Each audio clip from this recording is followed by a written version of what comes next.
वसई विरारमध्ये ईडीने छापेमारी केलेली आहे। 41 बेकायदेशीर इमारती प्रकरणात ईडीकडून ही धडक कारवाई करण्यात आली आहे। ईडीच्या छाप्यात तब्बल 32 कोटींचा ऐवज जप्त करण्यात आलाय।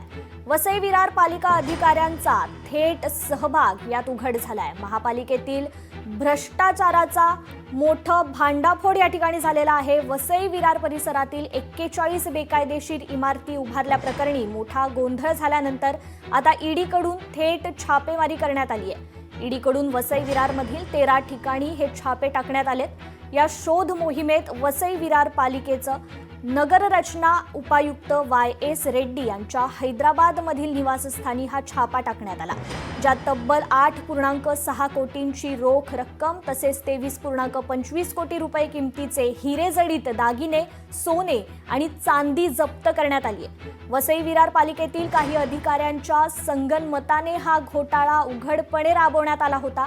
यामुळे पालिकेतील भ्रष्टाचाराचा मोठा आता भांडाफोड झालाय। ईडीकडून या प्रकरणी अधिकचा तपास देखील सुरू आहे। लोकशाही मराठी ऐका, पहा, जागरूक रहा।